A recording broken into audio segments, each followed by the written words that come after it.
நம்மளோட பங்குச்சந்தை பார்த்தீங்கன்னா கோவிடுக்கு அப்புறம் ஹிஸ்டாரிக்கலாக ப்ரைஸ் டு ஏர்னிங்ஸ் நிஃப்டிக்கு 20க்கு கீழே போகிறப்பெல்லாம் அங்கேருந்து பாட்டம் அவுட் ஆகிட்டு மேலே மார்க்கெட் அப் ஆயிருக்கு.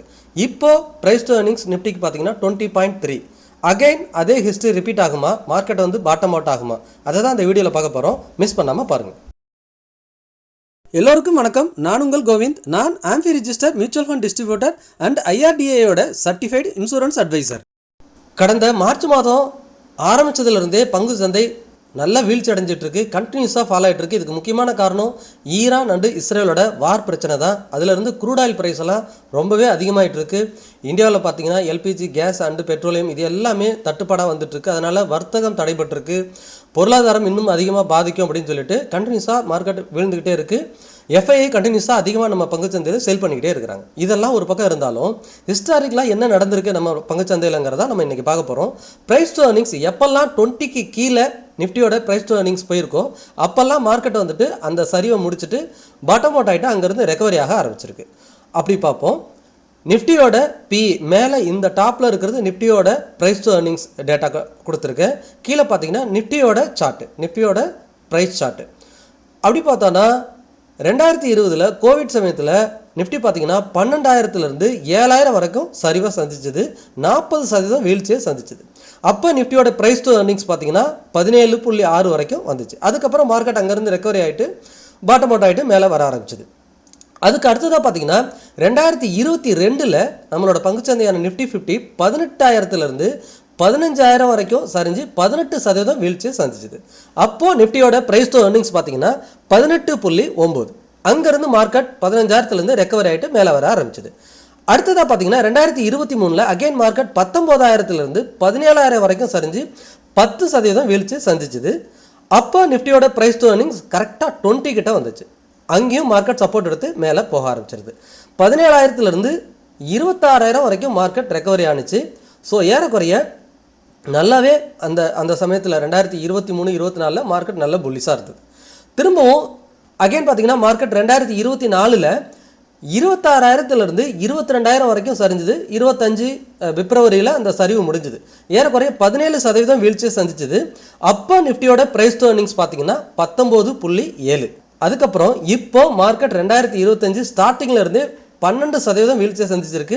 அதே 26,000லேருந்து இப்போ 23,150 கிட்ட வந்திருக்கு. ரவுண்ட் ஃபிகராக 23,000 பக்கத்தில் வந்திருக்கு. 12% வீழ்ச்சி முடிஞ்சிருச்சு. இப்போ நிஃப்டியோட ப்ரைஸ் டு ஏர்னிங்ஸ் பார்த்தீங்கன்னா 20.3.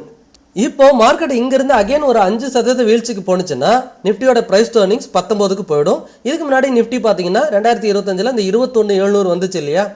ஸோ 17% வீழ்ச்சி அடைஞ்சது இல்லையா? அப்போ 22,000 பக்கத்தில் வந்துருச்சு. 21,700 வரைக்குமே போனாங்க.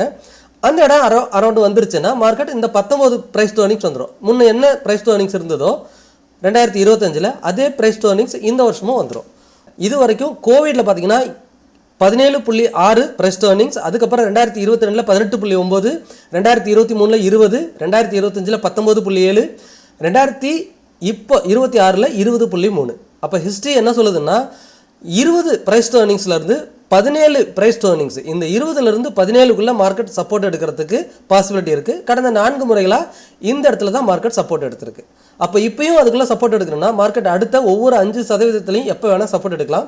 இப்போ 20லேருந்து 19 போகணுன்னா மார்க்கெட் இன்னும் ஒரு 5% வீழ்ச்சி அடையணும். 5%னா இங்கிறது மார்க்கெட் அரௌண்ட் 1,200 புள்ளிகள் சரிவடையணும். 22,000க்கு வந்துடும். 22,000ங்கிறது இதுக்கு முன்னாடி வந்த ஒரு ஸ்ட்ராங் சப்போர்ட் லெவல். அந்த லெவலில் மார்க்கெட் அதிகமாக சப்போர்ட் எடுக்கிறதுக்கு மிக மிக அதிகமான வாய்ப்பு இருக்குது. அதையும் உடைக்குதுன்னா மார்க்கெட் வந்து கிராஷ் ஆகிடும். சரிங்களா? 22,000 மார்க்கெட் பிரேக் பண்ணுதுன்னா கட்டாயமாக அது சாதாரண சரிவாக இருக்காது, கிராஷ் ஆகும். அதுக்கப்புறம் 10%, 5% வீழ்ச்சி அடைஞ்சாலும் ப்ரைஸ் டு ஏர்னிங்ஸ் பார்த்தீங்கன்னா 18, 17 போயிடும். ஸோ மார்க்கெட் அங்கெல்லாம் கட்டாயமாக பாட்டம் அவுட் ஆகும். என்னதான் பேட் நியூஸ் இருந்தாலும் எக்கனாமிக் இப்படியே விட்டுற மாட்டாங்க. இல்லை ஃபியூல் இல்லைன்னா அப்படியே கண்ட்ரியெல்லாம் ஸ்டாப் பண்ணிட்டு பொருளாதாரம் வர்த்தகம் எல்லாம் முடங்கி போடாது. அதுக்கு எதனா ஒரு சொல்யூஷன் நடக்கும். இல்லை இந்த வார் சுச்சுவேஷன் தீர்வுக்கு வரும். இல்லை இந்த ஆயில் நமக்கு கிடைக்காததுக்கு எதனா ஒரு தீர்வு வரும். இந்த தீர்வெல்லாம் வரப்போ மார்க்கெட் பாட்டம் அவுட் ஆகிடும். ஸோ அது வரைக்கும் இந்த மார்க்கெட்டோட வீழ்ச்சி தொடர்றதுக்கு வாய்ப்பு இருக்குது.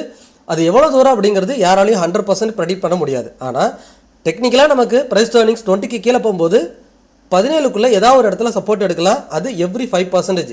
இப்போ இங்கேருந்து 20லேருந்து ப்ரைஸ் டு ஏர்னிங்ஸ் 19 போகணும்னா 5% வீழ்ச்சிக்கு போகணும் நிஃப்டி. அப்போது 22,000 போடும். ஒருவேளை 10% 18 பிரைஸ் டு earnings போகணும்னா 10% வீழ்ச்சி அடையணும். அப்போ 10%னா நிஃப்டி வந்துட்டு இன்னும் ஒரு 3000 புள்ளிகள் சரிஞ்சிடும். 3000ல் 2000 புள்ளிகள் சரிஞ்சிடும். ஸோ அதுபோல் இன்னும் ஒரு 1000, 2000, 3000 புள்ளிகளில் எந்த இடத்துல வேணால் நிஃப்டி சப்போர்ட் எடுக்கிறதுக்கு அதிகமான பாசிபிலிட்டி இருக்குது. அதை தான் இந்த வீடியோவில் நம்ம ஹிஸ்ட்ரி ரிப்பீட் அப்படிங்கிறத இங்கே செக் பண்ணியிருக்கிறோம்.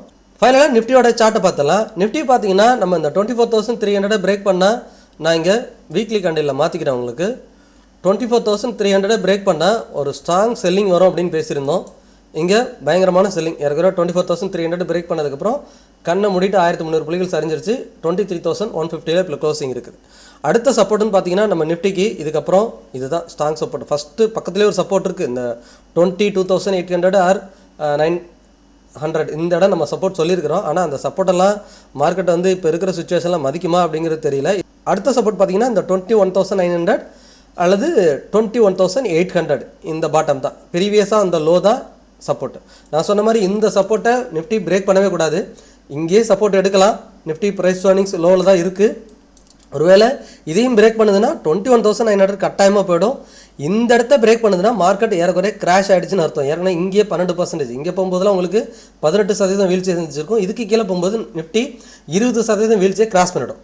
ஸோ அப்போல்லாம் ஒரு கிராஷ்ன்னு தான் சொல்லணும். அதை நம்ம அப்போ மார்க்கெட் இன்னுமே ஃபாலோ ஆகிறதுக்கு அதிகமான வாய்ப்பு அமைஞ்சிடும். அதுக்கப்புறம் சப்போர்ட்டை எங்கே இருக்குன்னு அப்புறம் பார்க்கலாம். ஆனால் இப்போதைக்கு மார்க்கெட் இந்த 2 சப்போர்ட் லெவலில் சப்போர்ட் எடுக்குதா அப்படிங்கிறத இந்த மார்ச் மாதத்தில் நம்ம கட்டாயமாக பார்க்கணும். ஃபுல்லாக ஆவரேஜ் பண்ணுறதுக்கு கேஷுவல் அப்படின்னா ஐடியலாக இருங்க. க்ளோஸ் பண்ணுறதுக்கான நேரம் கிடையாது. திடீர்னு மார்க்கெட் சப்போர்ட் எடுத்துருச்சுன்னா அகைன் மேலே போகிறதுக்கான பாசிபிலிட்டி ஹை. இல்லை கேஷ் இருக்குன்னா தாராளமாக நீங்கள் ஒவ்வொரு டிப்லையும் ஒவ்வொரு சப்போர்ட் லெவல்லையும் கொஞ்சம் கொஞ்சமாக இன்வெஸ்ட் பண்ணிகிட்டே இருங்க.